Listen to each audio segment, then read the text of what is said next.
छोटी परी की जादुई दुनिया। एक समय की बात है, एक छोटे से गांव में एक प्यारी सी बच्ची रहती थी जिसका नाम परी था। परी बहुत ही खुशमिजाज और नटखट थी। उसकी बड़ी बड़ी आंखों में चमक थी और उसके चेहरे पर हमेशा हंसी रहती थी। परी को अपने गांव के पास के जंगल में खेलना बहुत पसंद था। एक दिन जब वो जंगल में फूल तोड़ रही थी, उसे एक चमकती हुई जादुई छड़ी मिली।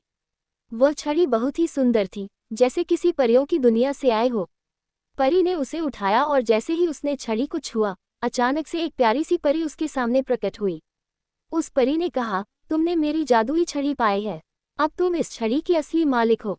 इससे तुम जो चाहो वो कर सकती हो, लेकिन ध्यान रखना, इसे सिर्फ अच्छे कामों के लिए ही इस्तेमाल करना। छोटी परी बहुत खुश हो गई। उसने सोचा, मैं इस जादुई छड़ी से अपने गांव में सभी के चेहरे पर हंसी लाऊंगी। उसने छड़ी से एक सुंदर सा इंद्रधनुष बनाया, जिससे गांव के सभी लोग खुश हो गए। उसने गांव में सबके घरों के ऊपर जादुई फूल खिलाए, जो कभी मुरझाते नहीं थे। धीरे धीरे परी ने अपने अच्छे कामों से पूरे गांव को खुशियों से भर दिया। लोग उसे अब सिर्फ एक साधारण बच्ची नहीं, बल्कि जादुई परी कहने लगे। और परी ने भी सीखा कि असली जादू तो दिल की अच्छाई में होता है। इस तरह परी ने अपनी जादुई छड़ी से बहुत सारे अच्छे काम किए और हमेशा खुशियों से भरी दुनिया बनाई। समाप्त। बहुत समय पहले की बात है, एक छोटे से गांव में एक किसान रहता था। उसका नाम रघु था। रघु मेहनती और ईमानदार था, लेकिन किस्मत ने उसका साथ कभी नहीं दिया। उसकी सारी मेहनत के बावजूद उसकी फसलें अक्सर खराब हो जाती और घर की माली हालत कभी सुधर नहीं पाती। रघु अपने जीवन में संघर्ष कर रहा था, लेकिन उसने कभी हार नहीं मानी। उसके पड़ोस में एक और किसान रहता था जिसका नाम श्याम था। श्याम अमीर था, लेकिन उसके अमीर होने का कारण उसकी मेहनत नहीं बल्कि उसकी चालाकी थी।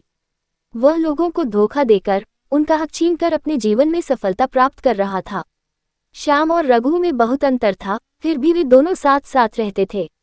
श्याम अक्सर रघु का मजाक उड़ाता और कहता, रघु, तुम इतना ईमानदार बनकर क्या हासिल कर रहे हो? देखो, मैं अपनी चालाकी से कितना अमीर बन गया हूँ, और तुम अपनी ईमानदारी के कारण हमेशा गरीब ही रहोगे। रघु बस मुस्कुराता और कहता, भगवान सब देखता है। जो भी कर्म करता है, उसे उसका फल जरूर मिलता है। एक दिन गांव में अकाल पड़ा। फसलों को नुकसान हुआ और पानी की कमी से लोग परेशान हो गए। रघु की स्थिति तो और भी खराब हो गई, लेकिन उसने अपनी मेहनत और ईमानदारी को नहीं छोड़ा। दूसरी ओर श्याम ने इस आपदा का भी फायदा उठाने की कोशिश की। उसने अपने जमा किए हुए अनाज को ऊंची कीमतों पर बेचने का फैसला किया। गांव के लोग भूखे मर रहे थे, लेकिन श्याम ने उनकी मदद करने के बजाय अपनी संपत्ति बढ़ाने पर ध्यान दिया। रघु ने अपने पास जितना भी अनाज था, उसे गांव के लोगों के साथ बांट दिया। उसने सोचा, मैं भले ही भूखा रह जाऊं, लेकिन दूसरों की मदद करना मेरा कर्तव्य है।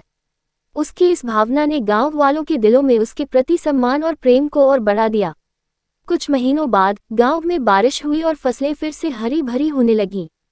रघु की मेहनत और ईमानदारी ने उसे फिर से सफलता दिलाई। उसकी फसलें इस बार बहुत अच्छी हुईं और वह पहले से ज्यादा अनाज प्राप्त कर सका। गांव के लोग उसकी प्रशंसा करने लगे और कहने लगे, रघु की मेहनत और सच्चाई ने उसे उसका फल दिलाया। लेकिन श्याम की स्थिति ठीक इसके विपरीत हो गई। उसने अपने स्वार्थ और लालच के कारण गांव के लोगों का विश्वास खो दिया। अब जब लोग उसकी ओर मदद के लिए जाते, तो वे उससे दूर भागने लगे।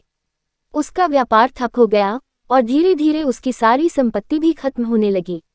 श्याम अब अकेला और निराश था। उसे समझ नहीं आ रहा था कि उसकी सारी संपत्ति कैसे खत्म हो गई और रघु कैसे इतना सफल हो गया। एक दिन उसने रघु से जाकर माफी मांगी और कहा, मुझे माफ कर दो रघु।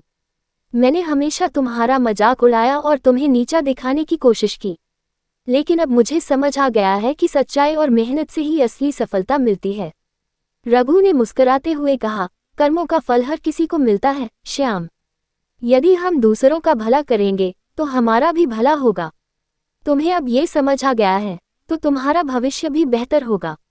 श्याम ने अपनी गलतियों से सबक लिया और अब उसने भी ईमानदारी से जीने का संकल्प लिया। धीरे धीरे उसने भी अपने जीवन को सही दिशा में मोड़ा और गांव के लोगों का विश्वास वापस पाया। कहानी का मूल संदेश यही है कि कर्मों का फल हमें अवश्य मिलता है। भले ही हमें अपने जीवन में संघर्ष करना पड़े, लेकिन यदि हम सच्चाई और ईमानदारी के रास्ते पर चलेंगे, तो सफलता और शांति अवश्य प्राप्त होगी।